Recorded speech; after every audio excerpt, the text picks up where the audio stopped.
Gold trusted gold buyers మీరు తాకట్టు పెట్టిన బంగారాన్ని విడిపించి ఈ రోజు ఉన్న మార్కెట్ ధరకు కొనబడను. ఈ వారం మన గెస్ట్ 1995 బ్యాచ్ పోలీస్ పేరు వెంకటేశ్వర గారు, డిఎస్పీ జంబలమడుగు.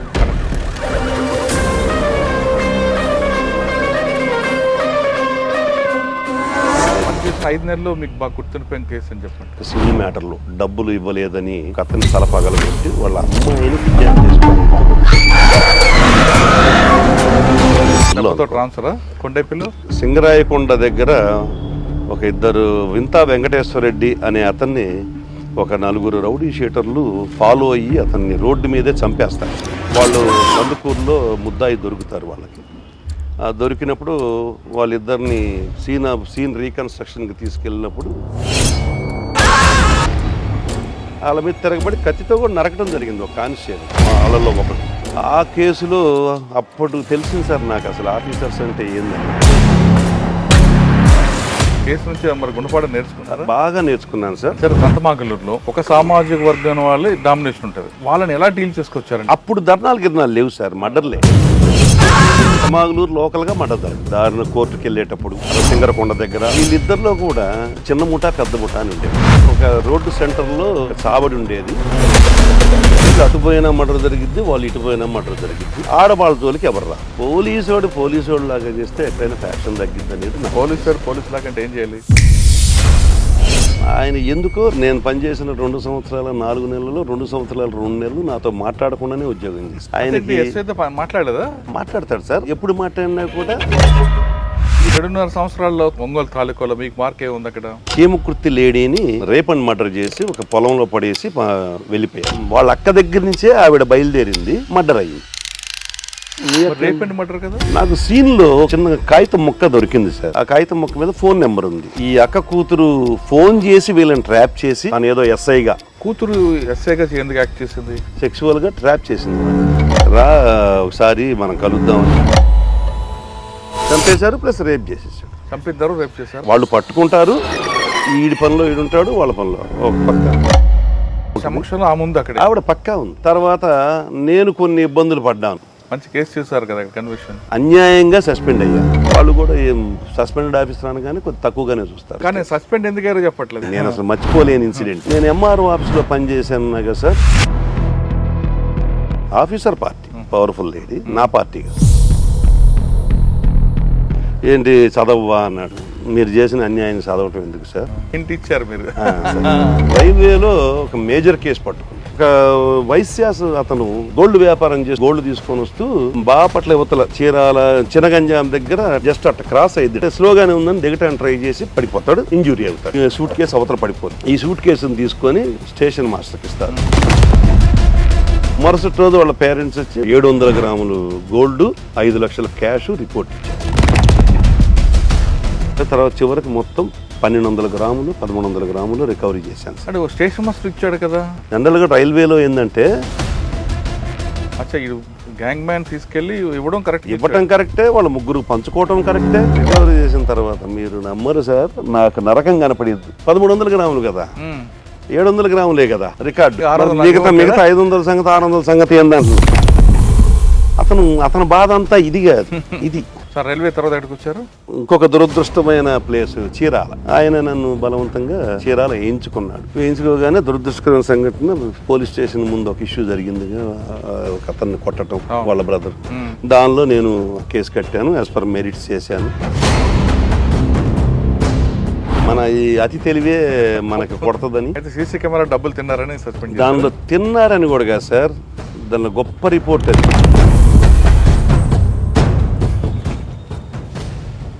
అసలు నేను రెండోసారి చచ్చిపోవాలి. ఒకసారి పొదిల్లో చనిపోవాలి, రెండోసారి చీరాల్లో చనిపోవాలి. Welcome to crime diaries. ఈ వారం మన గెస్ట్ 1995 బ్యాచ్ పోలీస్ ఆఫీసర్ పేరు వెంకటేశ్వర గారు, డిఎస్పీ జంబలమడుగు, కడప జిల్లా. జంబలమడుగు అనగానే గతంలో ఫ్యాక్షన్ కనబడేది, కానీ ఇప్పుడు ఫ్యాక్షన్ లేకుండా ఉన్న జంబలమడుగులో క్రైమ్ ఎలాగుంది, జంబలమడుగు ముందు ఎక్కడ పనిచేశారు, అన్నిటికన్నా ముఖ్యంగా కీర్తిశేషులు మంచి ఆఫీసర్ మీ అందరికీ తెలుసు పృథ్వీనారాయణ గారు. పృథ్వీనారాయణ గారి ప్రియశిష్యుడు ఇప్పుడు మనం ఇంటర్వ్యూ చేస్తున్నాం. ఆయన అడిగి పృథ్వీనారాయణ గారితో ఆయన బంధం ఎలాగుంది, ఆయన దగ్గర ఏం నేర్చుకున్నారు, ఆయన కలిసి పనిచేస్తున్నప్పుడు ఎలాంటి కేసులు ఉన్న విషయాన్ని సార్ అని తెలుసుకున్నాం. సార్ నమస్తే అండి. నమస్తే సార్. పృథ్వీనారాయణ గారు అనగానే నాతో పాటు నా ఇంటర్వ్యూ చూసిన చాలా మందికి ఆయన కనిపిస్తుంటారు. సార్. ఎందుకంటే ఆయన ఒక బేసిక్ పోలీసింగ్ ఉంటుంది, విజువల్ పోలీసింగ్, టఫ్గా మార్చేస్తాడు పోలీసింగ్ అని. ఆయన ప్రశిష్యుడు మీరు సార్. కాబట్టి ఇంకా మీ దగ్గర ఆయనకి కలిసి పనిచేశారు, ఆయన దగ్గర ఏం నేర్చుకున్నారు సార్?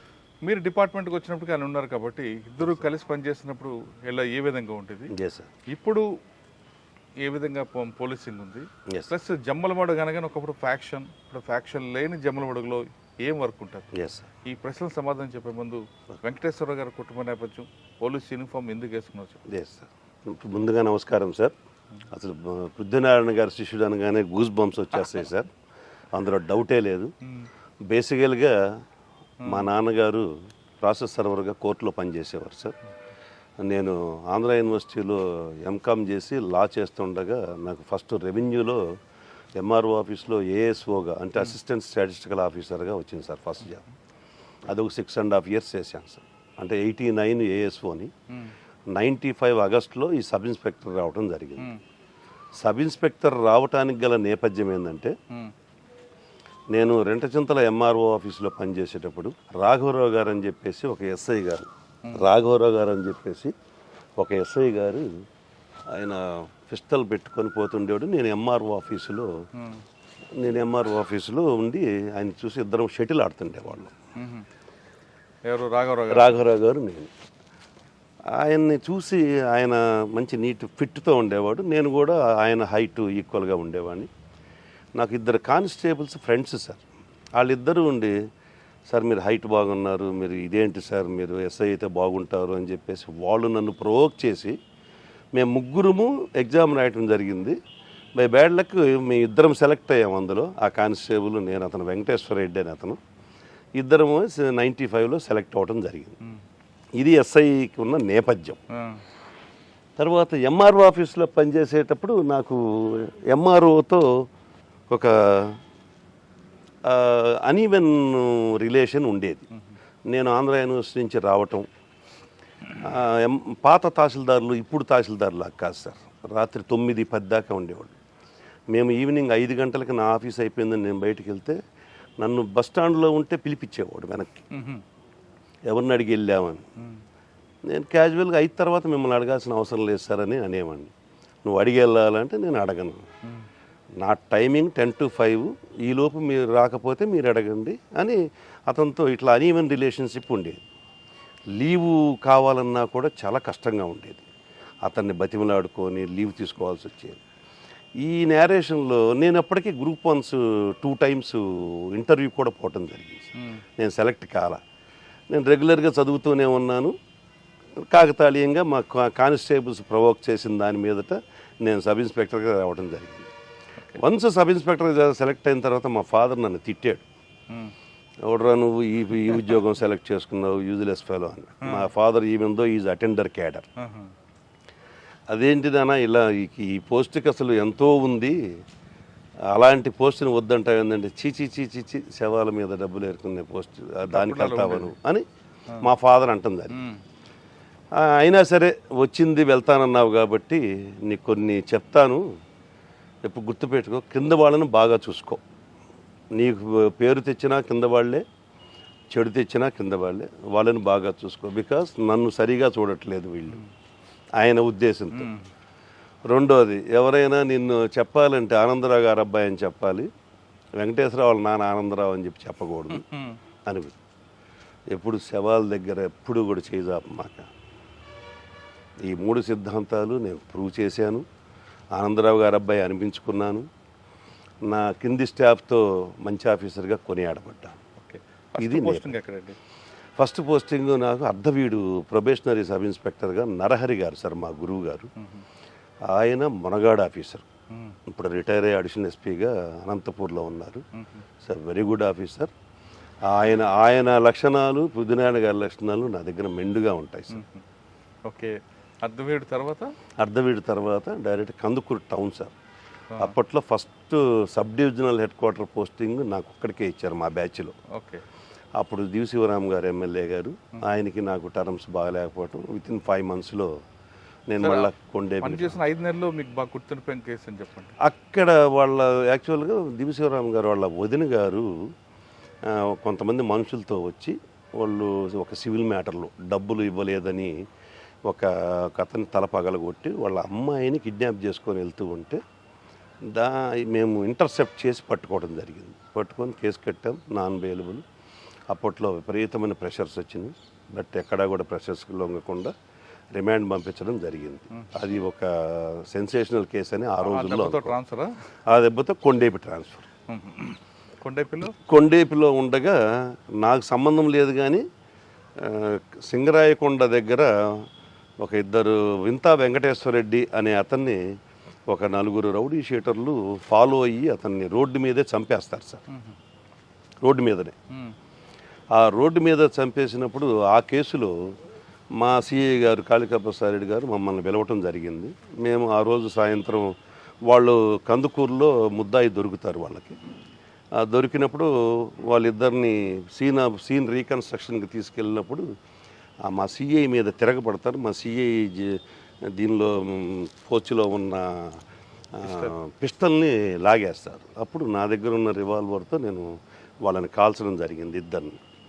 తర్వాత వాళ్ళని హాస్పిటల్కి తీసుకెళ్ళిన తర్వాత చనిపోవటం జరిగింది. అది ఫస్ట్ ఫైరింగ్ ఓపెన్ 98 సార్. అది కొండేపిలో ఉండగా సింగరాయకొండకి నాకు సంబంధం లేదు. ఆ కేసులో అప్పుడు తెలిసింది సార్ నాకు అసలు ఆఫీసర్స్ అంటే ఏందనేది.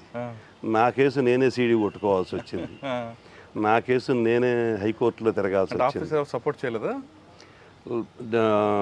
మన కిషోర్ కుమార్ సారు బాగా సపోర్ట్ చేశారు. అప్పుడు ఎస్పీ కిషోర్ కుమార్ గారు డీజీ గారు రిటైర్ అయ్యి ఉన్నారు. ఆయన ఎక్సలెంట్గా సపోర్ట్ చేశాడు. బట్ మా ఇమ్మీడియట్ ఆఫీసర్లు నాకు సరిగ్గా చేయలేదు.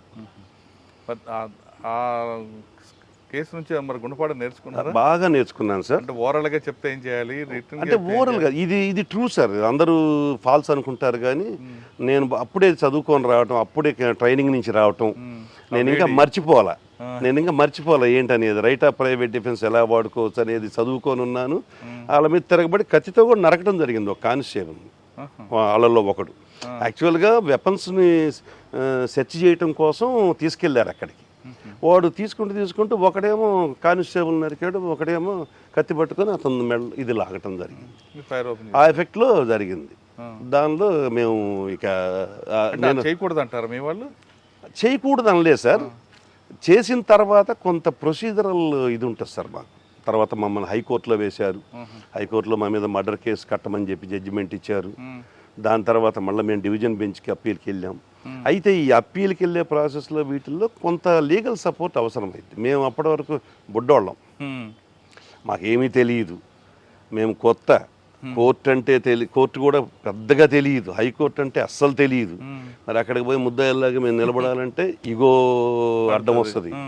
ఇన్ని రకాల కాన్సెప్ట్స్లో సరైన సహకారం దొరకలేదు. బట్ తర్వాత వచ్చిన ఎస్పీస్ చారు సిన్హా మేడం గారు సపోర్ట్ చేశారు.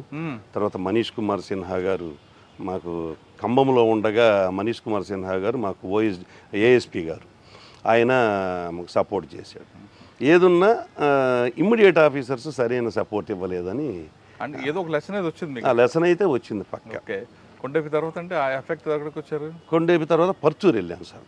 పర్చూరులో అక్కడ మా గురువు గారు పెద్దనారాయణ గారు పరిచయం. పెద్దనారాయణ గారు సిఐ గారు, మాకు ఇంకొల్లు సిఐ గారు, ఆయన కింద నేను. నేను ఎవరి మాట వినేవాడిని కాదు, కొద్దిగా హార్డ్గానే ఉండేది. అవును సార్, వాడారు సార్. ఎస్ సార్, అవును సార్. హార్డ్గా ఉండేవాడిని. ఒక్కోసారి ఏం చెప్పినా కూడా వినేవాడిని కాదు. ఆయన లేదు వెంకటేశ్వరరావు, వాడు ఎప్పుడో గతంలో మనకు ఉపయోగపడ్డాడు, వాడిని బయట పెట్టు, లోపల వద్దులే అని గౌరవంగా అని అనేవాడు సార్. సరే, ఆయన నాకెందుకు ఇష్టపడ్డాడంటే ఆయన కొద్దిగా మైథలాజికల్గా మంచి మాటలు చెప్పేవాడు సార్. తండ్రి అంటే ఎలా ఉండాలి, తండ్రిని మా ఫాదర్ మేము కొద్దిగా మాట్లాడుకుంటూ ఉండేవాళ్ళం కాదు. ఓరో చెప్పేవాడు. మా నాన్నగారితో మాట్లాడటం చూసి, అలా కాదు వెంకటేశ్వరరావు, ఆయన నీకు జన్మనిచ్చినవాడు, ఆయన తప్పు చేసి ఉండొచ్చు, బట్ అలా కాదు అని అంటే నేను నా పద్ధతి మార్చుకున్నాను. అంటే వాళ్ళు ఎన్ని ఉన్నప్పటికీ చిన్న పెద్దవారుగా చేసినప్పటికీ మనం ఎలా చూడాలో నేర్పిన వ్యక్తి. తర్వాత అతని దగ్గర సాయం గుణం ఉంది సార్, అది నేను నేర్చుకున్నాను. నేను చాలామందికి హెల్ప్ చేస్తుంటాను నాకు చేతనైనంత వరకు. అది ఆయన దగ్గర నేర్చుకున్నాను. ఇంకోళ్ళు అన్నప్పుడు పరచూరు ఇంకోళ్ళు పరచూరులో ఒక రౌడీజ్ ఉండేది ఎప్పుడు పరుచుల్లో ఉండేవాడు సార్, ఒకడు ఉండేవాడు సార్, వాడి పేరు గుర్తులేదు. వాడిని వీళ్ళ కమ్యూనిటీనే, మన సార్ కాపులు వాళ్ళ కమ్యూనిటీనే.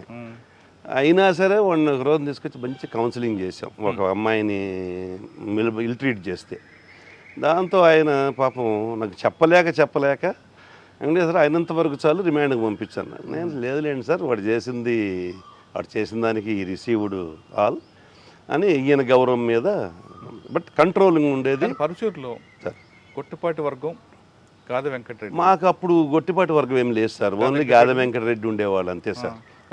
ఆయన అనుచరులు ఎక్కువ ఇబ్బంది పెట్టి ఏం లేదు సార్, గాదె వెంకటరెడ్డి గారు ఆయన సాఫ్ట్ సార్, ఏం లేదు. నేనున్నప్పుడైతే లేదు సార్. అది మార్టూరులో మనకి కనపడేది, మార్టూరులో కనపడుతుంది మీరు చెప్పేది. ఆ పక్కనకి వెళ్తే మీకు నక్కలపాలెం, చిన్న నక్కలపాలెం అటువైపు ఇంకా అదంతా ఉంటుంది, అటువైపు ఉంటుంది. మాకు పరచూరుకి లేదు ఆ రోజుల్లో. పరచూరులో గాదె వెంకటరెడ్డి గారు ఎమ్మెల్యేగా ఉండేవాడు. ఆయనకి మా సిఏ గారికి పృథ్వీనారాయణ గారికి పడేది. ఎలక్షన్స్లో కూడా ఆయన ఫైరింగ్ ఓపెన్ చేయటం, తర్వాత కుక్కలరెడ్డిపాలెం, కుక్కల బంగారుపాలెం ఏదో ఉంది ఊరు, ఆయన ఫైర్ ఓపెన్ చేశాడు. ఈ ఆనంద్కి సంబంధించిన ఉప్పు ఫ్యాక్టరీ వాళ్ళు తిరగబడితే దానిలో కూడా ఆయన చాలా సఫర్ అయ్యాడు. పరచూరు తర్వాత అంటే పరచూరు తర్వాత నేను గ్రూప్ 1కి సెలవు పెట్టి విఆర్కి వెళ్ళిపోయాను సార్. విఆర్కి వెళ్ళి మన కిషోర్ కుమార్ గారి దగ్గరే అప్పుడు ఎలక్షన్ జరుగుతుండేది. ఆ ఎలక్షన్కి నేను ఎస్బీఎస్ఐగా ఉండి ఎలక్షన్ ఎస్ఐగా ఉండేవాడిని. ఆయన దగ్గర ఉంటూ ఆయన సీసీగా ఉండేవాడిని ఆల్మోస్ట్. అక్కడి నుంచి అయిపోయిన తర్వాత కిషోర్ కుమార్ గారు ట్రాన్స్ఫర్ అయ్యారు. ఆయన హసన్ రజా గారు అని వచ్చారు. ఆయన వచ్చి ఆయన టైంలో ఒక ఎలక్షన్ జరిగింది. ఆయన నన్ను సంతమాగులూరు వేశారు సార్. ఎవరికి? నన్ను సంతమాగులూరు. ఇప్పుడు జమ్మలమడుగు మీరు ఎలా చెప్పుకుంటారో ఆ జిల్లాలో సంతమాగులూరు అంత ఫ్యాక్షన్ ఇది. అప్పటికి బాగా మర్డర్లు జరిగి ఉన్నాయి. నేను వెళ్ళేటప్పటికి హసన్ రజా గారు అడిగారు నన్ను, how do you feel about your posting అన్న. అంటే నేను కొద్దిగా ఎస్పీ గారితో బాగా మాట్లాడాను, ఓపెన్గా మా దగ్గర ఏముండేవి కాబట్టి బాగా మాట్లాడాను. మిమ్మల్ని మీకన్నా పొలిటికల్ వాళ్ళని నమ్ముకుంటే బాగుండేదేమో సార్ అన్నాను. లేదు అక్కడ నీలాంటి వాడు అవసరం, అందుకని వేశాను. అక్కడ ఫ్యామిలీ ఉండటానికి లేదు, పిల్లలకి చదువు ఉండటానికి స్కూళ్ళు లేవు, చాలా ఇబ్బంది. అది ఒక విధంగా చెప్పాలంటే పనిష్మెంట్ పోస్టింగ్. సరే వెళ్ళాను, 1 ఇయర్ చేశాను. సరే, సంతమాగలూరులో ఒక సామాజిక వర్గం వాళ్ళు డామినేషన్ ఉంటుంది. Yes sir. మరి వాళ్ళని ఎలా డీల్ చేసుకొచ్చారండి? ఏది వచ్చినా పెద్ద రోడ్డు మీద రావడం, ధర్నాలు చేయడం. అప్పుడు ధర్నాలు లేవు సార్, మర్డర్లే. అదే మర్డర్లే. ధర్నాలు ఇక్కడ లోకల్గా మర్డర్ జరగదు సార్. సంతమాగులూరు లోకల్గా మర్డర్ జరగదు. దారిని కోర్టుకు వెళ్ళేటప్పుడు అదే అలా సింగరకొండ దగ్గర అలా ఇలా జరుగుతున్నాయి. వాళ్ళు బేసికల్గా వాళ్ళిద్దరూ, ఒకళ్ళు బలరాం గ్రూపు, ఒకళ్ళు గొట్టిపాటి గ్రూపు. వీళ్ళిద్దరిలో కూడా చిన్న ముఠా పెద్ద ముఠా అని ఉండేవాడు. పెద్ద ముఠా అంటే గొట్టిపాటి వాళ్ళ గ్రూపు, చిన్న ముఠా అంటే బలరాం గ్రూపు. వీళ్ళిద్దరికీ ఫస్ట్ బేసికల్గా ఉన్న తగాదాన్ని ఇప్పుడు మనం చెప్పుకోవడం అనవసరం, కానీ నాకు అది నాది పరిధి కాదు. నేను ఉన్నప్పటికి వెళ్ళేటప్పటికి ఒక రోడ్డు సెంటర్లో ఒక చావడి ఉండేది. ఆ చావడిని నేను పోలీస్ స్టేషన్గా పెట్టుకొని మేము మధ్యలో ఉంటాం.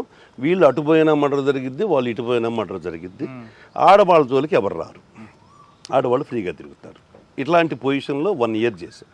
ఈ 1 ఇయర్లో మేము చేసింది ఏంటంటే ఒకటే సార్, నేను మంచోడినని నేను చెప్పడానికి లేదు, కానీ పోలీసోడు లాగా చేస్తే ఎక్కడైనా ఫ్యాక్షన్ తగ్గిద్ది అనేది నా. పోలీసు లాగా అంటే ఏం చేయాలి?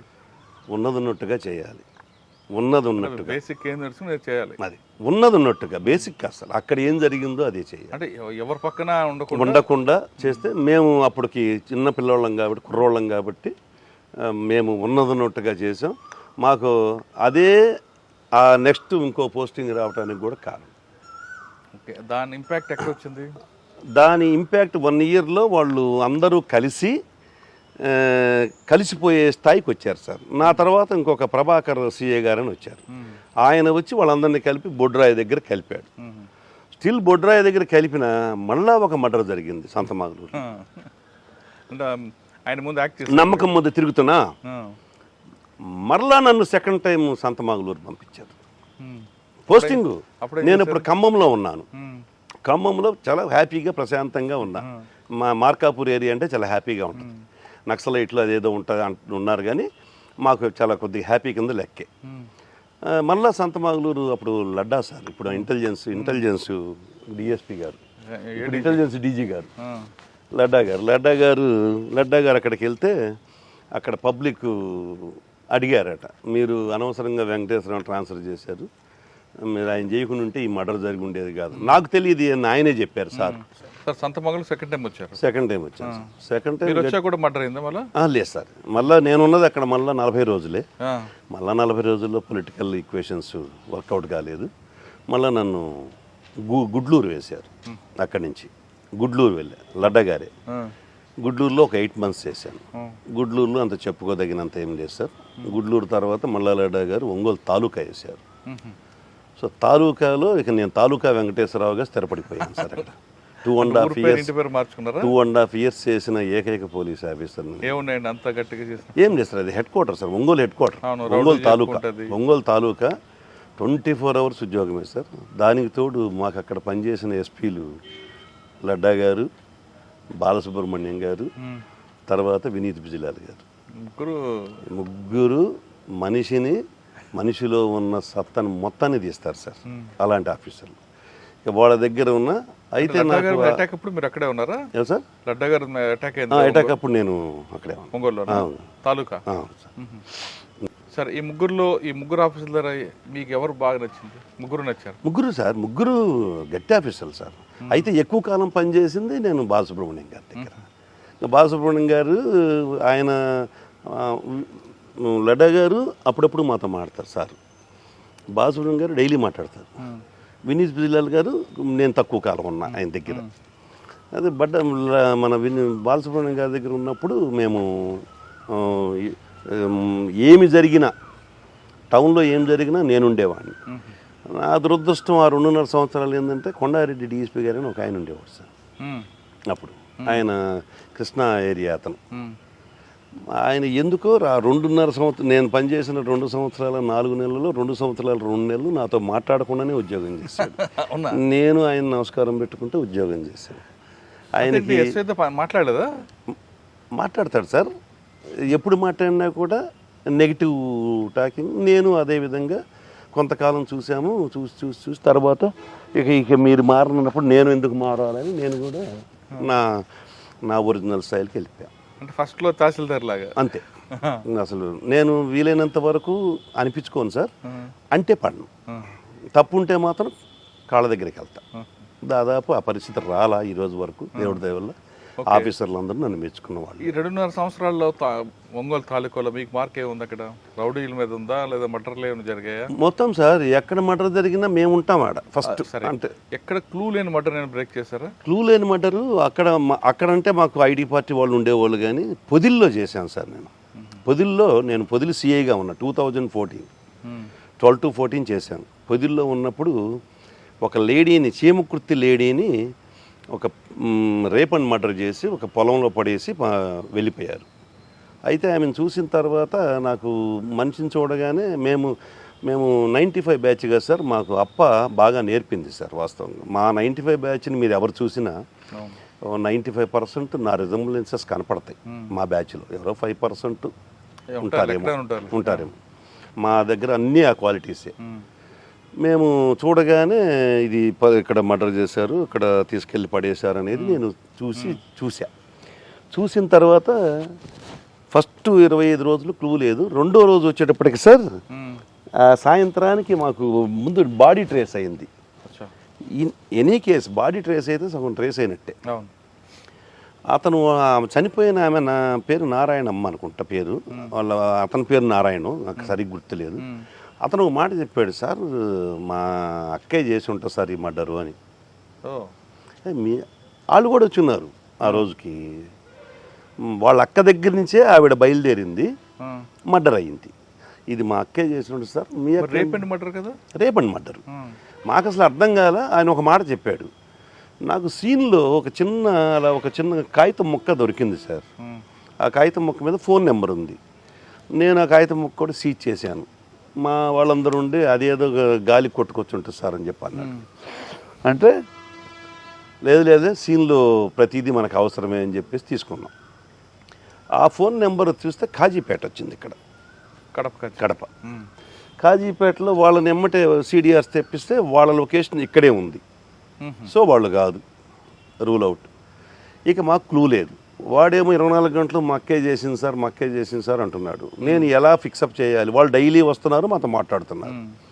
ఇక నేను సెల్ టవర్స్ తీసి, సెల్ టవర్స్ లొకేషన్స్ మొత్తం తీసి, ఆమె ఎక్కడి నుంచి వచ్చిందో అక్కడ వరకు తీసి, అప్పట్లో సెల్ నాలెడ్జ్ తక్కువే సార్, మేము కొద్దిగా నాకు తక్కువే, బట్ నేను పక్కనున్న వాళ్ళ హెల్ప్ తీసుకొని దాన్ని తీసి దాదాపు 70,000 ఫోన్లకి చేసి ఉంటాను సార్. ఫోన్లు అంటే ఒక టీంని పెట్టి మీరు పలానా రోజు ఇటు వచ్చారా అంటే నేనే ఒకరితో మాట్లాడా. వాడు కాజీపేట అన్నాడు. మీరు ఎక్కడంటే కాజీపేట అంటే మీరేమన్నా ఇటు వచ్చారంటే లేదు సార్ నేను కొండకు పోయేవాడిని సార్ అన్నాడు. అని పెట్టేసి ఈ సెల్ టవర్లోంచి తీసిన తర్వాత మెయిన్ ఎవరు ఆ రూట్లో ఎవరు వచ్చారని చూస్తే వాళ్ళలో ఒకటి కాజీపేట వచ్చింది. ఇక కాజీపేట లింక్ ఉందని చెప్పేసి మేము వెళ్ళి అసలు ఆ ఫోన్ వాడిని ఏదైతే ఫస్ట్ ఫోన్ ఉందో ఆ ఫోన్ వాడి దగ్గరికి వెళ్ళాం. వాడుండి ఇది పలానా వాడుకి ఇచ్చాను సార్ నేను అన్నాడు. ఏంది సార్ అంటే వాడి కోసం వచ్చారంటే నాకు చెప్పండి సార్ ఏందో అన్నాడు. ఏం లేదు ఈ విధంగా మా దగ్గర జరిగిందంటే సార్ మర్డర్ సంగతి నాకు తెలియదు కానీ సుమోలో అయితే వచ్చిన మాట కరెక్ట్ సార్ అన్నాడు. సుమోలో అయితే వచ్చిన మాట కరెక్ట్ అన్నాడు. ఇక వెళ్ళాం, వాడిని పట్టుకున్నాం. నాకు అసలు తెలియదు అంటాడు. మొత్తం చెప్తే క్లియర్గా అడ్మిట్ అయ్యారు. వాళ్ళ అక్క కూతురు, వాళ్ళ కొడుకు. ఈ అక్క కూతురు ఫోన్ చేసి వీళ్ళని ట్రాప్ చేసి కాజీపేట వాళ్ళని తను ఏదో ఎస్ఐగా ఫోన్లో ట్రాప్ చేసి వాడు ఎస్ఐ అనుకోనే వచ్చాడు. సుమోలో బయలుదేరి వచ్చి ఆవిడ్ని అప్పటికే మత్తుమందు కలిపిన డ్రింక్ తాపిచ్చి తీసుకొని వచ్చి 4 నిమిషంలోకి వచ్చి చంపేటప్పుడు 4 పట్టుకుంటారు, రేప్ చేస్తాడు. ఇలా జరిగింది. అది ఎందుకండి ఆమె ఎందుకు చేసింది? యాక్చువల్గా ఈమె ఎవరైతే చెల్లెలు ఉందో చెల్లెలు ఆమె భర్తని ఇల్లీగల్ కాంట్రాక్ట్తో పెట్టుకుంది. ఎవరు చెల్లెలు? ఇప్పుడు చచ్చిపోయిన ఆవిడకి ఈ అక్క భర్తకి, అంటే ఆమె చెల్లెలే ఈమె భర్తకి ఇల్లీగల్ కాంట్రాక్ట్ ఉంది చనిపోయిన ఆమెతో.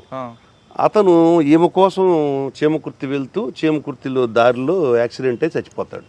వాళ్ళ ఫ్యామిలీ వీధిని పడింది. అతను కొద్దిగా మంచి పాలిష్డ్గా బతికినోడు పొలిటికల్గా. అతను చనిపోవడంతో వీళ్ళు ఆ కూతురికి కొడుక్కి ఏం వల్లే చనిపోయాడు అనేది పడి మెత్తగా మంచితంగా చనిపోయిన 4 రోజులకి జరిగింది. ఆ కూతురు ఎందుకు మరి తీసుకుందండి? ఎస్ఐగా ఎందుకు యాక్ట్ చేసింది? ఈమె చంపలేదు, ట్రాప్ చేసింది సెక్చువల్గా. అంటే మనం అనకూడదు ఆమెని, సెక్చువల్గా ట్రాప్ చేసింది వాడిని. ఈ కాజీపేట వాడిని ఏదో ఒక ఫోన్ నెంబర్స్ వాళ్ళ ఎవరెవరియో నెంబర్లు దొరికినప్పుడు ఒక నెంబర్ ఆమెకు దొరికింది.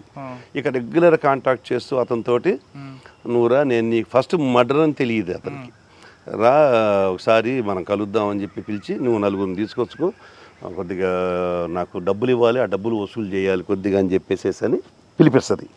పిలిపించిన తర్వాత వాళ్ళకి మందు దాపి ఒక 25,000 రూపాయలు డబ్బులు ఇచ్చి చంపిస్తుంది. ఇది case life conviction. Super. Life conviction కోర్టులో. కాజీపేటానికి అక్కడికి వచ్చే వరకు మర్డర్ చేస్తాను తెలియదు, అక్కడికి వచ్చినప్పుడు తెలియదు. కానీ అక్కడికి వచ్చిన తర్వాత 25,000 ఇచ్చి చంపేమని చెబితే చంపేశారు ప్లస్ రేప్ చేసేసాడు. చంపిద్దరు రేప్ చేశారు. వాళ్ళు పట్టుకుంటారు, ఈడి పనిలో ఈడుంటాడు, వాళ్ళ పనిలో ఒక పక్క ఆమెమో చున్నీ పట్టుకుంటాడు. ఆవిడ పక్కా ఉంది, ఆవిడికి లైఫ్, అతనికి లైఫ్, అతనితో పాటు వచ్చిన ఇద్దరికి లైఫ్. సూపర్. అది భలే కేసు.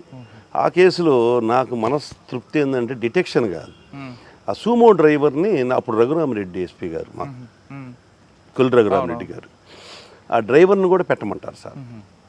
నేనుండి లేదు సార్ అతనికి తెలియదు, అతని వాయిస్ రికార్డు కూడా ఉంది. ఏదో డబ్బులు వసూలు చేసుకోవడానికి వాళ్ళని తీసుకొచ్చి దించిపోయి నీ బాడుగు నీకు ఇస్తానంటే వచ్చాడు. అతను దీనిలో విట్నెస్ సార్, ప్రైమ్ విట్నెస్. అతను బండి ఆడపెట్టి వాళ్ళు పోయి లోపల పోయి చంపుతారు అని ఆయనతో పోట్లాడా. ఆయన ఎట్టి పరిస్థితుల్లో పెట్టాల్సిందే అంటాడు. నేను ఒకరోజు పర్సనల్గా వెళ్ళి ఎవరికైనా ఇచ్చేయండి సార్ ఈ కేసు, నేను పెట్టలేను సార్ అతను అని చెప్పి అడిగాను. ఎందుకంటే నాకు కూడా బాధేస్తుంది. అన్యాయంగా మర్డర్ కేసు, ఏదో చిన్న పెట్టి కేసు అన్నా కూడా తప్పే, కానీ ఎందుకు డ్రైవర్ మీద అంటే డ్రైవర్ ఆయనకేం లేదు, వాడు కూడా ఇన్వాల్వ్ అయింటాడు. కాజీపేట నుంచి వచ్చాడు కదా, వాడు ఎందుకు అంటే మేము ఏదైనా చెబితే ఆఫీసర్స్ ఒక సెకండ్ యాంగిల్లో కూడా చూస్తారు. ఏమన్నా వీడేమన్నా, నేను అది కూడా చెప్పాను సార్, నేను దాని ఓన్లు కాదు సార్, మీరు కావాలంటే ఇంకెవరికైనా ఇచ్చుకోండి సార్ అంటే లేదు ఇంత ఎందుకు అంటే, లేదు సార్ అతను అన్యాయం చేయడం నాకు ఇష్టం లేదు సార్ అంటే, సరే చివరికి అతని ఎవిడెన్స్ నా ఎవిడెన్స్ మీద వాళ్ళకి లైఫ్ పడింది. అంటే సాటిస్ఫాక్షన్ అది. ఈ డిటెక్షన్ చేయకపోయినా పర్లేదు, కానీ ఒక అన్యాయంగా మనం పంపించలేకపోయి వాడి వల్ల మన కేసు కూడా సక్సెస్ అయింది. సక్సెస్ రేటు మర్డర్ కేసులో రావడం బాగా అరుదు సార్. నాకు దాదాపు 7-8 కేసుల్లో కన్విక్షన్లు వచ్చినాయి సార్. మన గురువు గారి అక్కడ అయిపోయిన తర్వాత నన్ను సంతమాగులు నుంచి లేపినప్పుడు ఈయన ఎస్బీ ఇన్స్పెక్టర్ గారు, అప్పుడు విశ్వజిత్ గారు ఎస్పీ గారు, ఆయన ఎస్బీ ఇన్స్పెక్టర్ అయితే నేను ఆయన దగ్గర మళ్ళీ ఎస్బీఎస్ అయింది. ఆయనే నన్ను 6 నెలల పాటు ఉంచుకున్నాడు. 6 నెలల తర్వాత నన్ను ఖమ్మం పంపించాడు ఎస్పీ గారి చెప్పి. ఖమ్మంకి ఒక మంచి ఎస్పీ కావాలి, ఎస్ఐ కావాలి అని అంటే మన సంఖలో పెట్టుకొని మనం అంతా ఎదుగుతున్నాం సార్, మా వాడు ఉన్నాడు కదా మా ఎస్బీఎస్ఐ అని చెప్పి వేయించాడు. అక్కడి నుంచి మళ్ళీ ఇటు వచ్చేసాం. తర్వాత నాకు ఆయనతో ఇక సంబంధం లేదు, ఎవరితో గురువుగారితో ఎక్కడున్నా మాట్లాడుకుంటా. అతను 70 ఏళ్ల వయసులో టైప్ చేస్తాడు సార్ కంప్యూటర్. ఆయన చేసిన స్పీడ్గా ఇప్పుడున్న కుర్రోళ్ళు చేయలేరు సార్. అంత గొప్ప లక్ష్మీపుత్రుడు సరస్వతీపుత్రుడు. అతనుకున్న ధైర్యము 100 మంది గుండెలతో సమానం సార్. అంత ధైర్యవంతుడు, నాకు మార్గదర్శకుడు. అంటే కేవలం ఇంకోలు ఎస్బీ కంటిన్యూ అయింది. తర్వాత నేను కొన్ని ఇబ్బందులు పడ్డాను. ఆ ఇబ్బందుల్లో ఆయన దగ్గరే ఉండేవాడిని. పోయి ఏం ఇబ్బందులు పడ్డారు? నేను పొదిల్లో ఉండగా సస్పెన్షన్కి గురయ్యాను. ఎందుకు? మంచి కేసు చేశారు కదా కన్విక్షన్. అసలు మేము ఇప్పుడు వాటి గురించి ఎక్కువ మాట్లాడకూడదు సార్. అన్యాయంగా సస్పెండ్ అయ్యాను.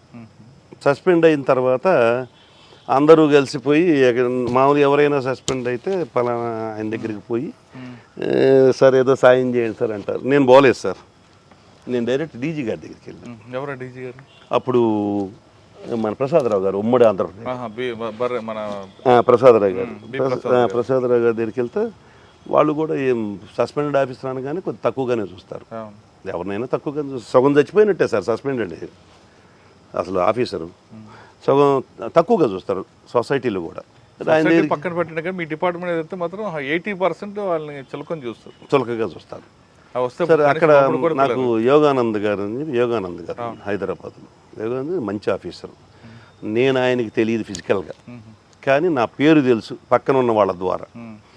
నేను సస్పెండ్ అయితే ఆయన అడిగాడంటే వెంకటేశ్వర రాలేదేంది అని. మా గురువు గారు నరహరి గారు అని చెప్పాను కదా, నరహరి గారు ఫోన్ చేసి యోగానంద్ సార్కి ఎందుకు కలవలేదంటే, ఏం కలవమంటారు సార్, తప్పుడు వాడిలాగా నేను పోయి ఏం కలవమంటాను అంటే, లేదు సార్ దగ్గరికి పోను. నేను వెంటనే సార్ దగ్గరికి వెళ్ళాను. సార్ తన ఇంట్లో భోజనం పెట్టి, తన ఇంట్లో మేడం గారు వండిన భోజనం పెట్టి, తన కారులో తీసుకొని పోయి ఉమేష్ రాఫ్ అడిషనల్ డీజీ గారు ఆయన దగ్గరికి తీసుకెళ్ళారు. ఆయన దగ్గరికి పోతే నేను ఆయన దగ్గరికి పోయే ముందు నేను కూడా కొద్దిగా పెడే సార్, నాకు 2 నిమిషాలు ఆయన మాట్లాడటానికి సమయం ఏమని చెప్పండి సార్ అని చెప్పాను. సార్ వెళ్ళి నేరుగా ఆయనకి డీజీపీ ఆఫీస్లో ఎంత గౌరవం అంటే మీరు నమ్మరు సార్, ఆయన వస్తుంటే ఆయనకి ఇంటర్వ్యూ ఉంటుంది, బయట సిట్టింగ్ ఉంటుంది సార్.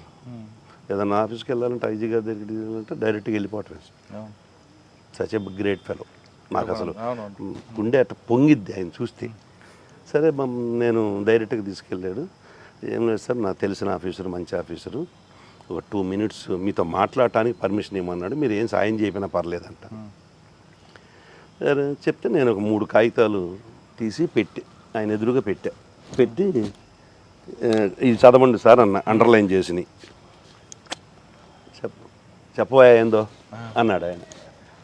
లేదు సార్, మీరు నాకు టైం ఇచ్చారు, మీరు చదివితేనే అర్థమైంది సార్ చెప్పే కన్నా. 3 చూశాడు.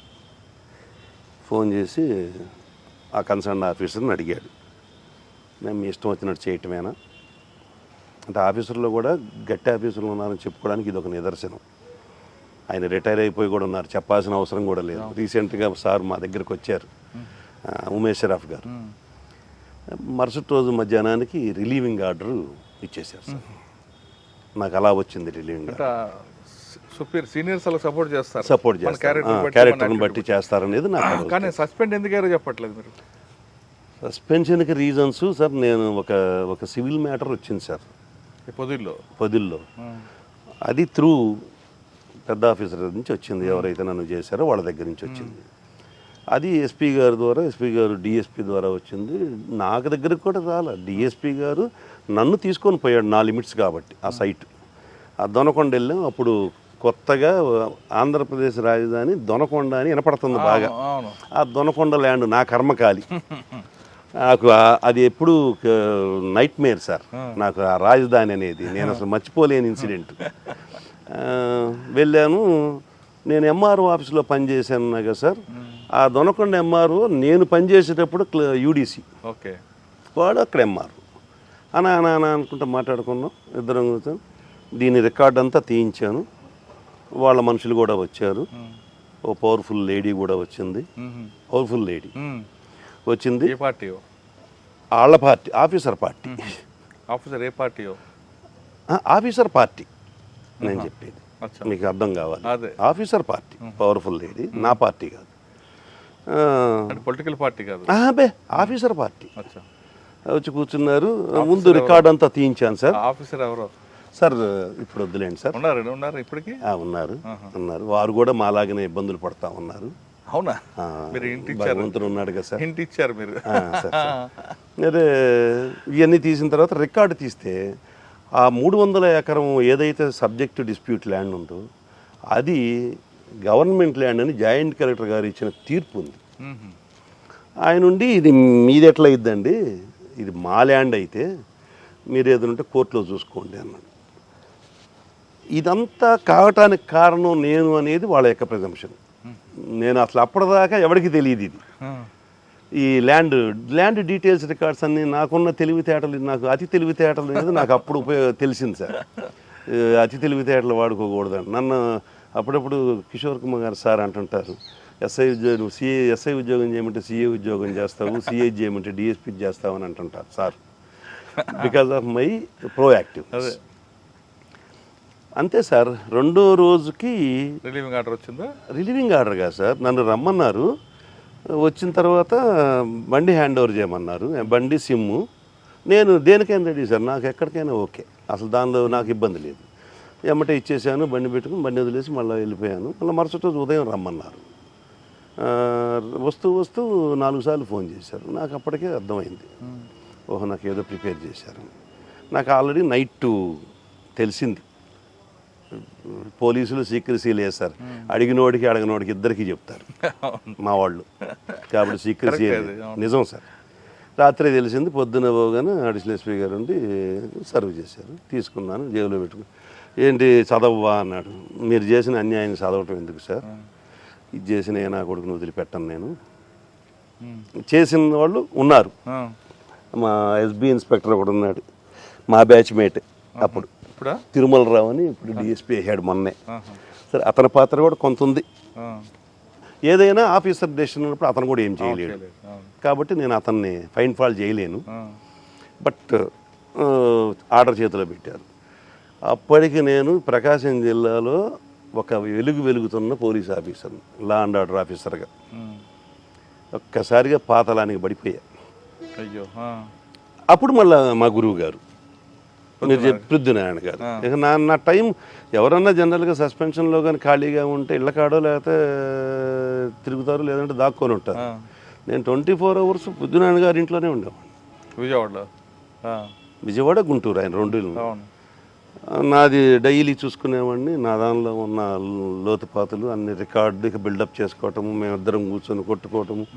కాసేపు ఆయన లాయర్ ప్రాక్టీస్ చేస్తుంటాడు, కోర్టుకి వెళ్తాము, ఇక ఆయనతో పాటు తిరుగుతా ఆయన కోర్టుకు వచ్చిన టైంలో నిందితుడిని పట్టుకోవడానికి పరిగెత్తినప్పుడు కాలు ఇరిగింది, నేను ఉన్నాను సార్ అక్కడ. ఏం జరిగింది ఆ రోజు? ఆ రోజు ఇతను కానిస్టేబుల్ పట్టుకొని పోతుంటే వాడు వదిలించుకొని పోతుంటాడు, ఈయన ఎదురుగున్నాడు, కనపడుతుంది వాడు రావటం. జస్ట్ ఒక కాలు ఇట్ట అన్నాడు, ఈయన పడ్డాడు, 2 నెలలు బొమ్మల పడ్డాడు.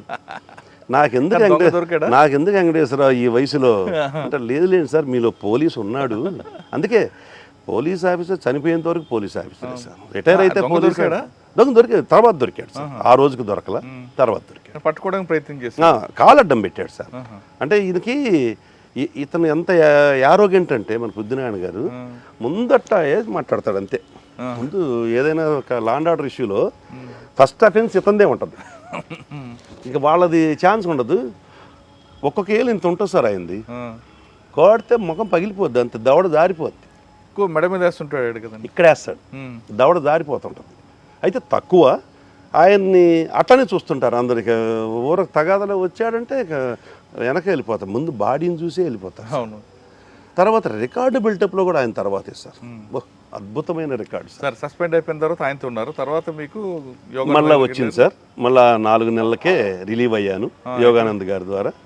ఇక నేను రైల్వే లూప్లోనే ఇంక సస్పెండెడ్ పోలీస్ ఆఫీసర్లు అంటే ఇక మేము బనికిరాం లా అండ్ ఆర్డర్కి, అది క్లియర్ అయిపోయిందా బనికిరాం. సరే రైల్వేకి వెళ్ళిపోయాం. రైల్వేలో ఒక మేజర్ కేసు పట్టుకున్నాం. అప్పుడు కిషోర్ కుమార్ గారు రైల్వే డీజీ మాకు, ఆయన ఉన్నప్పుడు ఒక రైల్వే చేశారు ఒంగోలు, నాదంతా సర్వీస్ ఒంగోలే సార్, మొత్తం ఒంగోలే. ఒక్క వేమూరు సిఐగా లాస్ట్లో చేశా. ఒక వైశ్యాస్ అతను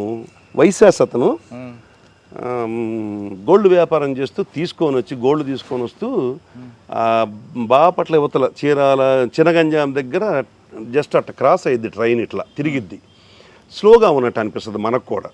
అదే స్లోగానే ఉందని దిగటానికి ట్రై చేసి పడిపోతాడు, ఇంజురీ అవుతాడు. ఈ సూట్ కేసు అవతల పడిపోద్ది. ఆడున్న గన్మ్యాను ఇంకొకడు ఇద్దరు కలిసి, గన్మ్యాన్ కాదు గ్యాంగ్ మ్యాన్, వాళ్ళిద్దరూ ఈ సూట్ కేసుని తీసుకొని స్టేషన్ మాస్టర్కి ఇస్తారు. స్టేషన్ మాస్టర్ లోపల పెట్టమంటాడు, ఇతన్ని హాస్పిటల్కి చీరాలు తీసుకెళ్తారు. ఇతను చనిపోతాడు. అయ్యో, వీళ్ళు దీని గురించి చెప్పరు. మరుసటి రోజు వాళ్ళ పేరెంట్స్ వచ్చి మా వాడిని ఇట్లా పోయిందని దాదాపు 700 గ్రాములు గోల్డ్, 5 లక్షల క్యాష్ రిపోర్ట్ ఇచ్చారు. మేము మా దగ్గర అప్పుడు రమేష్ బాబు అని ఒక డిఎస్పీ ఉండేవాడు, రైల్వే డిఎస్పీ నెల్లూరు. ఆయన దాన్ని మర్డర్ చేయి అని చెప్పి మర్డర్ కేసు చేసిందా ఊరుకోలే. ఎంత చెప్పినా ఏం సరే వాళ్ళతో ఇప్పటికే తగాదాలు పెట్టుకుని ఉన్నా, మళ్ళీ ఈయనతో కూడా ఏం తగాదు, రైల్వేలో కూడా ఏం తగాద పెట్టుకున్నానని నేను తీనాటు ఆల్టర్ చేశాను. చివరికి పట్టుకున్నాం, ఒక 15-20 రోజుల తర్వాత పట్టుకున్నాం. అది కూడా త్రూ ఓన్లీ లైజన్, అందులో నా శక్తి లేదు ఏం లేదు.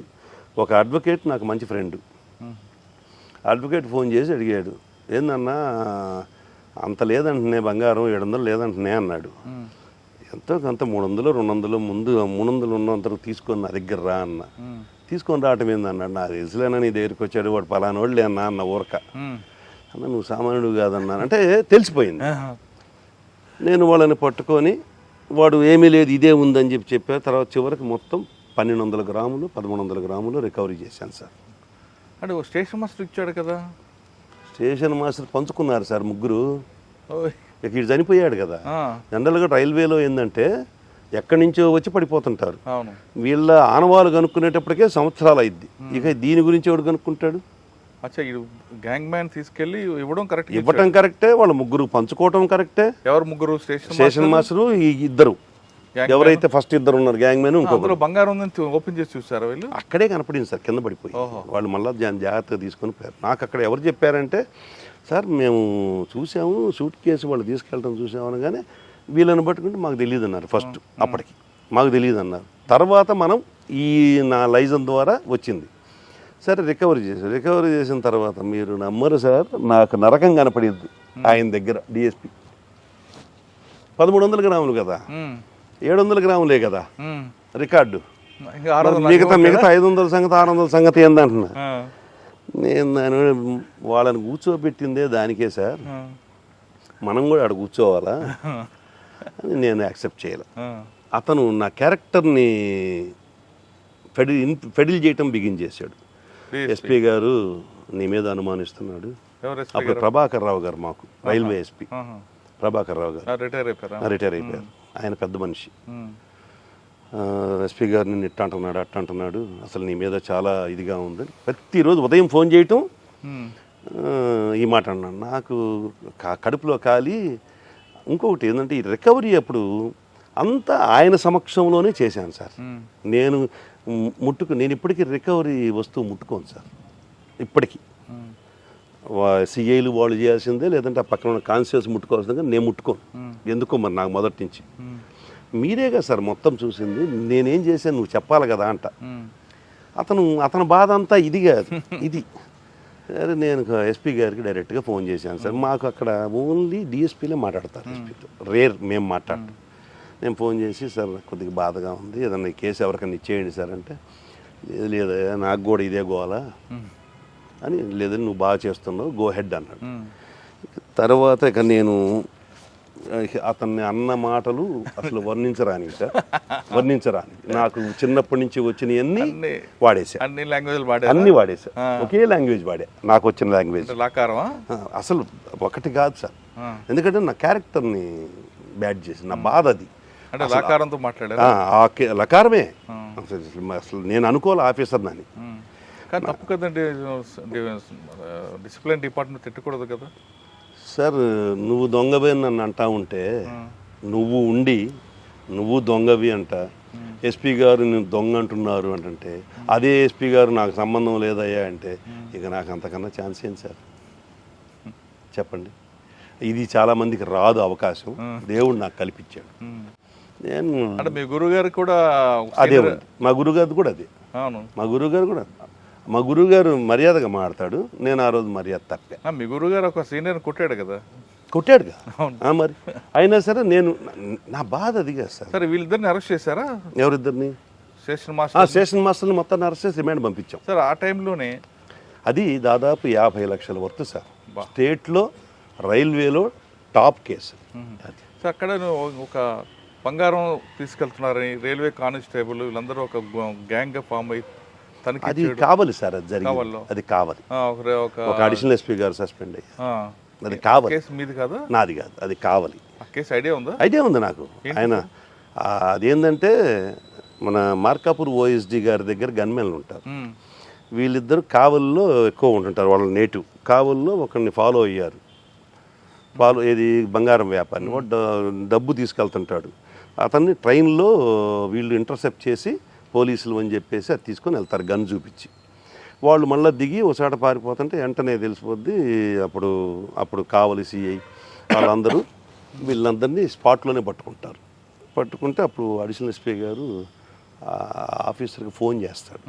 ఫోన్ చేసి వాళ్ళ గన్ మ్యాన్ కదా అన్నట్టు కదా అన్నమాట. తర్వాత I was also fixed as an accused and I was also sent to remand. అది జరిగింది, అది నాకు తెలిసింది సార్. రైల్వే తర్వాత ఎక్కడికి వచ్చారు? రైల్వే నుంచి మళ్ళా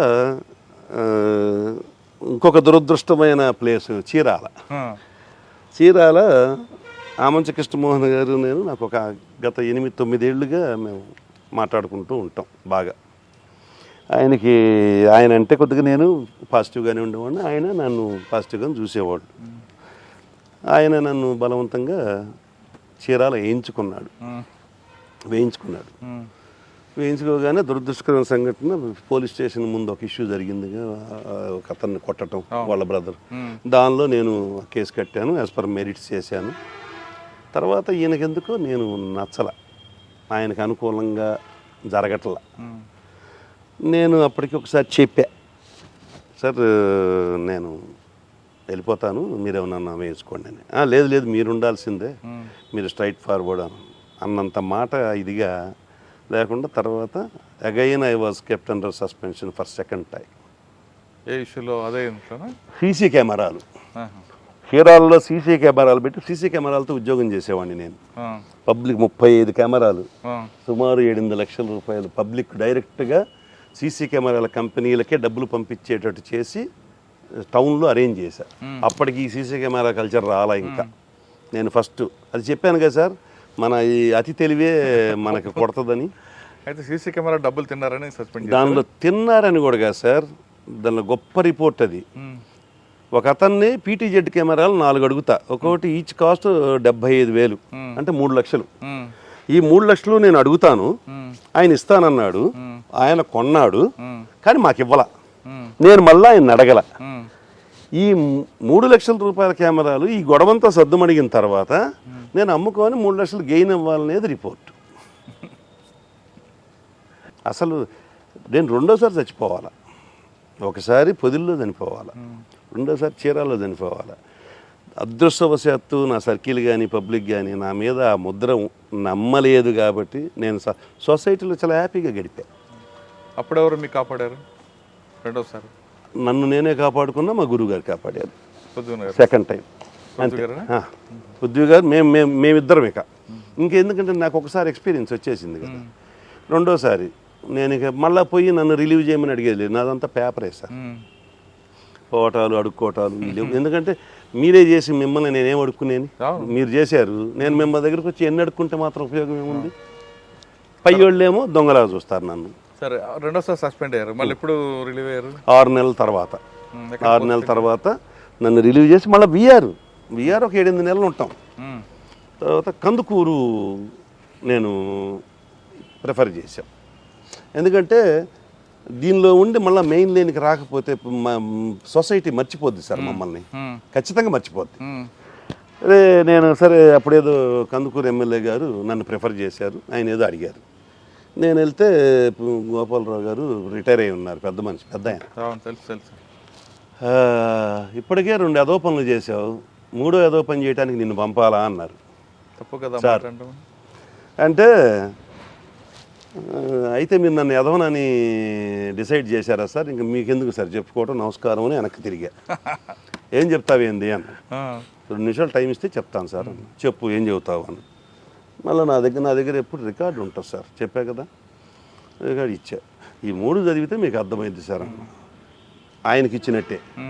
ఏముంటుందంటే ఇందులో అన్నాడు. చూడండి సార్, చదివాడు, ఇదేంటి అన్నాడు.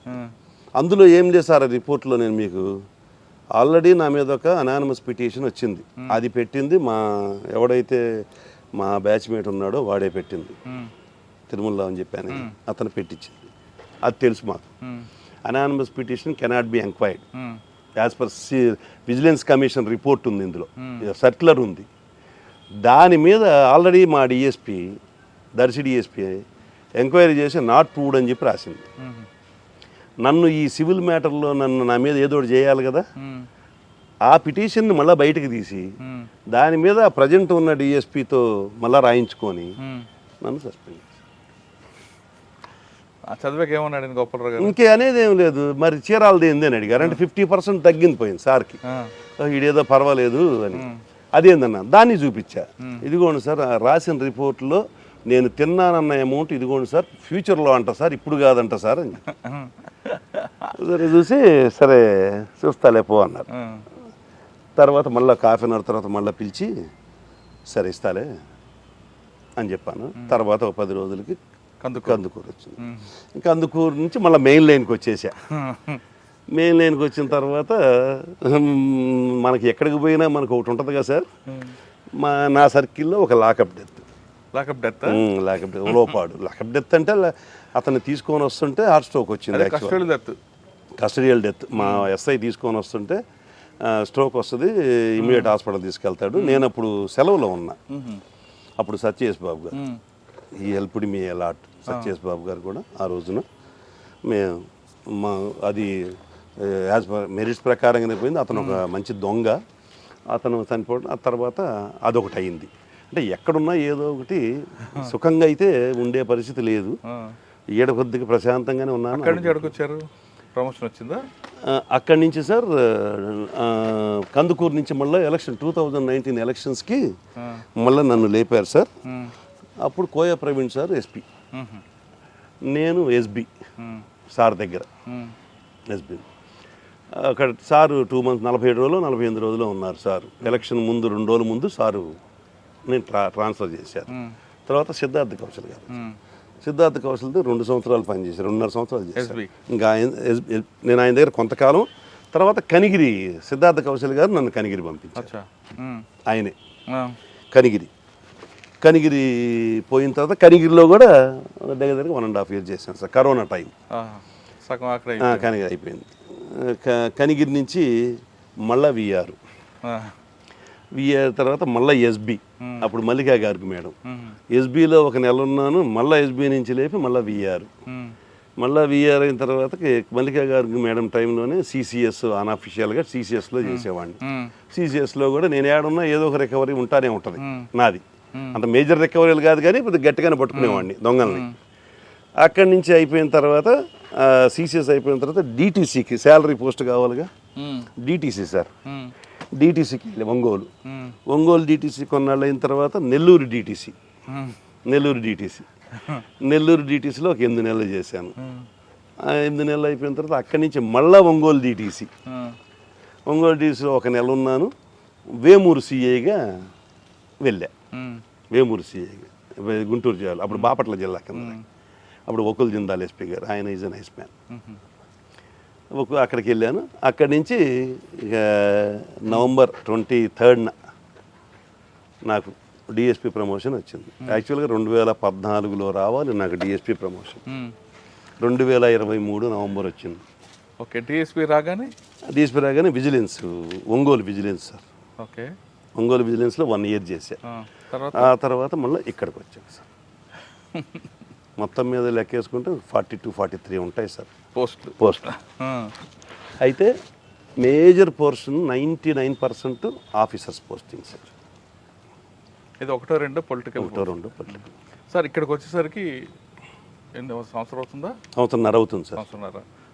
ఫ్యాక్షన్ ఒకప్పుడు సార్, మీరు వచ్చేసరికి మొత్తం లేనా ముందే పోయింది అంటున్నారు. Yes sir. ఇక్కడ ఏముంది, క్రైమ్ ఏముంది ఇక్కడ ముందు? ఛాలెంజ్ ఇక్కడ ఓన్లీ ఏం లేదు, ఇక్కడ క్రైమ్ ఏం లేదు సార్. ఇక్కడ యాక్చువల్గా మాకు ఇది ఆర్టీపీపీ అని రాయలసీమ థర్మల్ పవర్ ప్లాంట్ ఉండేది. ఆ ఫ్లై యాష్ ఇష్యూ వచ్చింది మాకు బిట్వీన్ తాడిపత్రి వర్సెస్ జమ్మలమడుగు. అది సార్ట్ అవుట్ అయిపోయింది. ఈ మేజర్ ఇష్యూస్ అవే తప్ప ఓన్లీ 498 కేసులు, 324 కేసులు, పొలం తగాదా కేసులు ఎక్కువగా. ఈ సూయిసైడల్ డెత్స్ ఎక్కువే సార్. పురుగు మందు తాగటాలు అవి ఎక్కువ, కానీ ఫ్యాక్షన్ లేదు. దొంగతనాలు ఎక్కువ. Faction zero sir. అసలు ఫ్యాక్షన్ ఇప్పుడు ఈరోజు మాట్లాడడానికి కూడా లేదు. ఆ ఉన్న వాళ్ళందరూ కూడా ఎవరి పనిలో వాళ్ళు ఉన్నారు, వేరే చోట్లకి వెళ్ళిపోయి ఉన్నారు. పొలిటికల్ ఇంటర్ఫరెన్స్ కూడా మాకు సార్. మేము చెప్పినా వింటారు ఎమ్మెల్యే గారు. అవునా? Okay, good. మేము ఫలానా ఇదని చెబితే ఆయన చాలా పాజిటివ్గా రెస్పాండ్ అవుతాడు. ఆయన కూడా మాకు వాళ్ళని తీసుకురా వీళ్ళని తీసుకురా అని చెప్పి మాకైతే చెప్పరు. మేము మా సబ్ డివిజన్ మాత్రం పొలిటికల్ ఫ్రీగానే ఉద్యోగం ఉంది సార్. మాకు ఫ్రీడమ్ ఇస్తారు, మేము ఏదైనా అడిగినా చేస్తారు. మొత్తానికి జమ్మలమడుగు ఇప్పటికి కొద్దిగా ప్రశాంతంగా ఉన్నట్టు లెక్క. Total my service. ఫైనల్గా చెప్పండి సార్. ఒక ఎంఆర్తో గొడవపడి, తహసీల్దార్ గొడవపడి సార్ యూనిఫామ్ సర్వీస్ మీద ఇంట్రెస్ట్తో వచ్చారు సార్. ఇక్కడ చాలా ఒడిదుడుకులు ఎదుర్కొన్నారు సార్. ఎప్పుడే అనిపించలేదా ఎందుకు వచ్చాం వెళ్ళిపోదామని? అసలు ట్రైనింగ్లోనే వెళ్ళిపోదాం అనుకున్నాను సార్. ట్రైనింగే మమ్మల్ని హింస పెడతారు. ట్రైనింగ్ అంటే అది వేరు, అసలు వేరు. హింస పెడతారు కాబట్టి మధ్యలో నేను 98లో అనుకున్నాను సార్. నేను రిజైన్ చేయలే నా ఏఎస్ఓ పోస్ట్కి, లీన్ మీద వచ్చా. 98కి మా ఆవిడ కొద్దిగా అడిగింది, అవసరమా మనకి ఈ రప్చర్ అని, ఈ రప్చర్ అవసరమా అని అడిగింది. అంటే లేదు, క్యాడర్ పోస్ట్ కాబట్టి కొద్దిగా మనం పడాల్సిందే, వాళ్ళని తప్పదు. అప్పుడు ఓకే, కానీ సస్పెండ్లు అవ్వడం, మనం ఎవరైతే మనం నమ్ముతాం వాళ్ళే మనకు ఎదురు తిరగడం, ఏ డిపార్ట్మెంట్ అయితే మనకి మన డిపార్ట్మెంట్ కోసం ఒబే చేస్తాం వాళ్ళే మీకు ఎదవా అన్నం లేదంటే ఇటు మాట్లాడుతుంటే సార్, ఆఫీసర్లు అనేవాళ్ళు వాళ్ళ దగ్గర ఉన్న ఫస్ట్ ఇన్ హ్యాండ్ ఇన్ఫర్మేషన్తో మాట్లాడుతుంటారు సార్. మనం we cannot taken into కాగినియన్స్.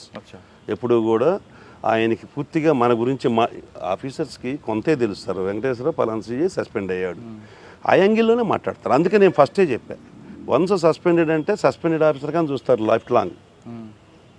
మన దానిలో అంతే. మిగతా వాళ్ళంతా doesn't mean that all are good అని కాదు. దొరికినోడు దొంగ డిపార్ట్మెంట్ అయితే ఒకసారి స్టడీ చేస్తారు కదా, స్టడీ.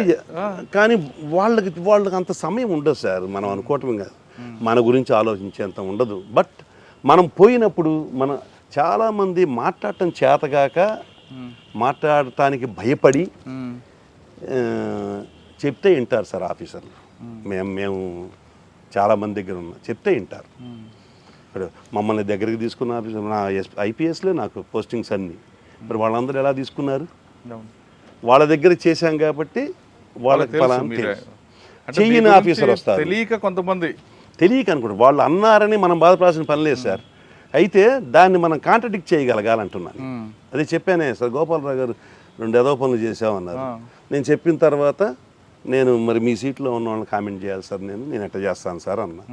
అర్థం చేసుకున్నారు, పోస్ట్ ఇచ్చారు. అది ఉంది ఇది ఉంది. కాకపోతే చెప్పుకునేంత ధైర్యం నాలాగా అందరికీ ఉండకపోదు. మాకు గురువు గారు ధైర్యం ఇచ్చారు కాబట్టి ఆ గురువు గారి నీడలో వెళ్తున్నాం. ఎక్కడ ఆఫీసర్లు మమ్మల్ని ఇంతవరకు నువ్వు అలా చేసావు ఇలా చేసావు అని తిట్టిన దాఖలా నా సర్వీసులో లేదు సార్. 100% జాబ్ సాటిస్ఫాక్షన్ అయితే ఉంది. ఇన్ని బాధలు పెట్టినా, ఇన్ని బాధలు ఉన్నా, నేను అంటే బాధలు ఆ ఒక్క 2 బాధలే.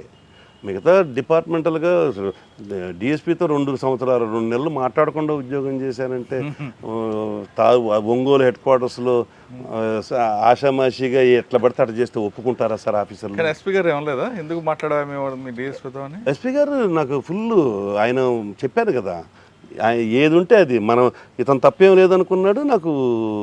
కానీ మీకు ఇమ్మీడియట్ బాస్ డిఎస్పీ కదా, ఆయన మీరు ఇగ్నోర్ చేయడం, బైపాస్ చేయడం? ఇగ్నోర్ చేయలేదు సార్, ఎక్కడ ఇగ్నోరెన్స్ లేదు. ఆయన నాతో సరిగా మాట్లాడేవాడు కదా, ఎక్కడా కూడా హయ్యర్ ఆఫీసర్ని లెక్క చేయకపోవటం అది లేదు సార్. నాది ప్రోటోకాలే. ఆయన పలకరించినా పలకరిగిపోయినా నేను పోయి నమస్కారం పెట్టి రావాల్సిందే. నన్ను అసలు పలకరించేవాడు కాదు, కూర్చోమనేవాడు కాదు. క్రైమ్ మీటింగ్లో నన్నొక్కడనే పాయింట్అవుట్ చేసేవాడు. నిన్న జరిగిన కేసు కూడా అడిగేవాడు నన్ను. నేను దానికి కూడా తయారు చేసుకొని పోయేవాడిని. ఆయన కోసం అప్డేషన్ అలవాటు చేసుకున్నా. నాకు ఒకసారి సత్యనారాయణ ఐజీ గారు నా స్టేషన్ విజిట్ చేశారు. సడన్గా వచ్చాడు. నేను ఆ రోజు ఉదయం గుంటూరు ఐజీ చేశారు సత్యనారాయణ. ఆయన వచ్చి చూసి నా డైరీ తీశాడు. డైరీ అప్పటికి 10 గంటల వరకు, ఉదయం 10 గంటల వరకు రాసి ఉంది. చూసాడు, సంతకం పెట్టాడు, పోయాడు.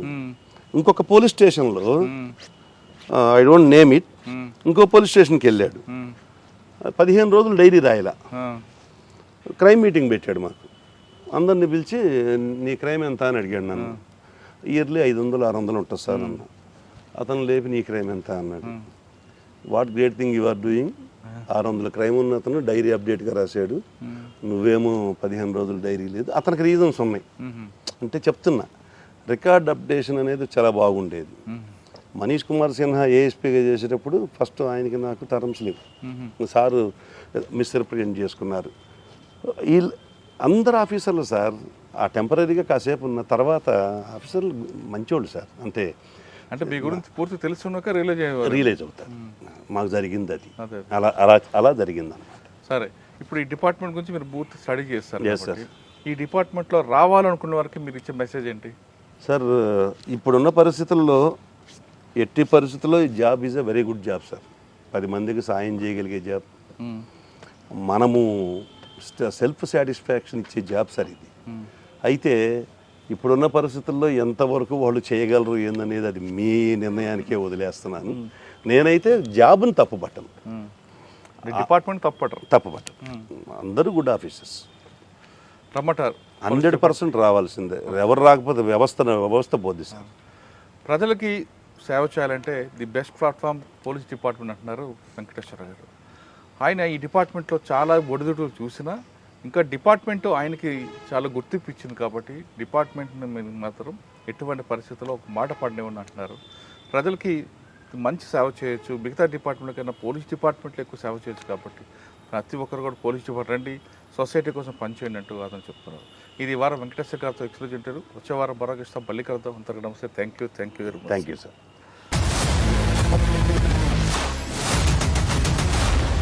I deem this police diaries is something very, very valuable towards that.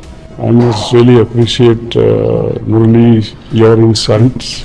I Dreams founder and CEO Chinna Vasudev Reddy Gartoni, Muralidhar crime stories చాలా ఫేమస్ అయిపోయినాయి. గౌతమ్ సవాంగ్ గారు, Satyanarayana sir. Good. Well done. congratulate him for doing so well. And I congratulate him, his boss also. So well.